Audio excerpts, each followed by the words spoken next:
September 1st, 2021. My youngest son, Zachariah, turns 14 today.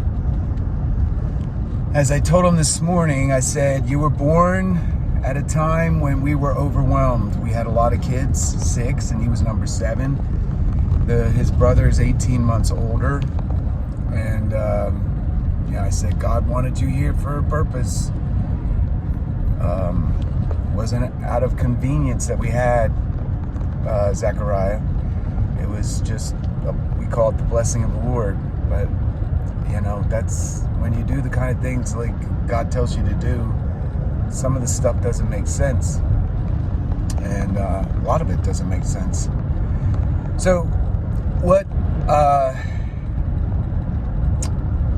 is striking my heart today, a lot of stuff, because I'm being tested with my children, quarantines, vaccinations, forced vaccinations, coercion.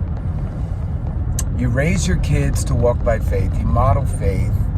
We've had to go through many trials. I've had to walk away from things that cost me money and opportunity because I didn't feel like they were the right thing.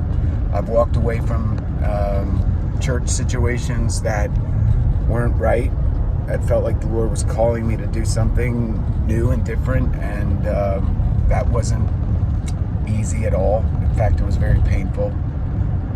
And now I've lost both my parents to certain things that don't make sense, and I won't go into that. But God decided it was time for them to go home, and I am here, with my 8 kids and 1 grandchild and 1 son-in-law, waging a war against a very dark enemy. And there are definitely times in my last few years where I felt alone, very alone, and feeling like you're fighting by yourself. And I don't like it. Don't like feeling alone. And so, as we go through this time as a nation, as brothers and sisters, as neighbors, as fellow Americans, we are being tested individually. It's one thing for a teacher to give you a test. My daughter's trying to get her CPA license. She's very rigorous. It's very difficult. It's kind of like getting your law license or your medical license.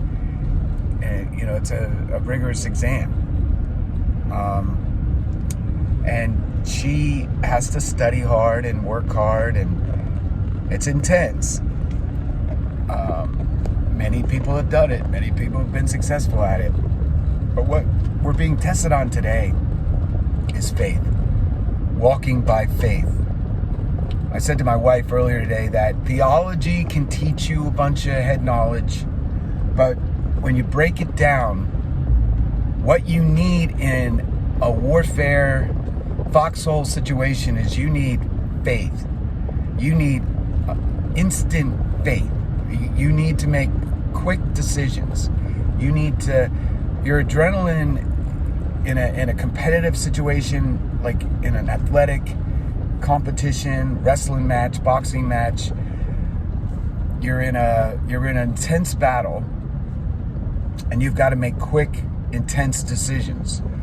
Those are the kind of things that have struck us all from a life point of view. People are making a decision that will either cause them to keep their job or lose their job. People are making decisions about their kids going to a certain school versus what's happening at that school from a health perspective. Mothers and fathers are having to decide, do I homeschool and try to juggle my schedule to make it work? Find another school? What kind of school? Difficult decisions. I think that I saw a survey this week where 54% of the people want to quit their job or change jobs that have a job. That's not good. The lockdowns, the mandates on masks and all of it, the vaccine stuff, the fear, people don't want to work because they're afraid to work. They're going to, especially in retail, They're more exposed, like nurses and doctors, to getting sick, mostly nurses. We have nurses being forced out of their jobs if they don't take the jab. This is about faith, and it's not intellectual, it's heart. Being a Christian, following Jesus, is a love-based way of life. It is not based on smart. Smart people right now could be bailing on Jesus. Intellectual people could be bailing on Jesus because they want to keep their job.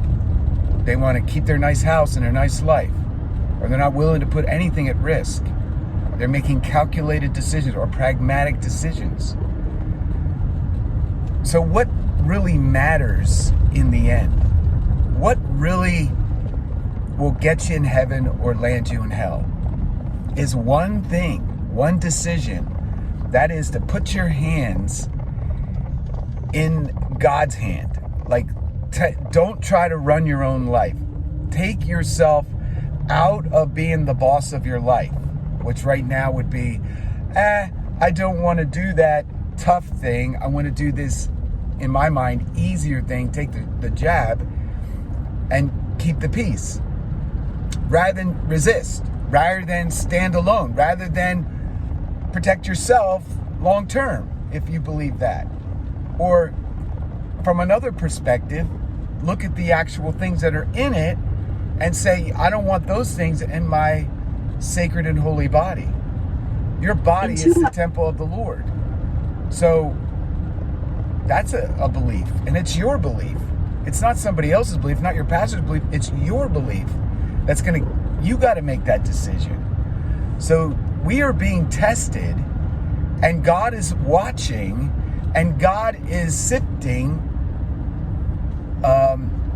the product called us. And he's finding out who's with him, like Gideon's army, and who's not ready to go all the way to victory. And I'm here to tell you, I'm here all the way. I'm in too deep. I'm not turning back. And I want to know, from my perspective, who's in with me, who's going to fight, who's going to stand strong. That's where we're at. We want to build a team of warriors. We want to set people free so they can fight for heaven, because heaven is way better than hell running the show. What does heaven preach? Love, grace, kindness, mercy, unity, truth. What do they want? All the opposites of what I just said. May God help us all survive this test, and may God raise up warriors. Stay in the right lane.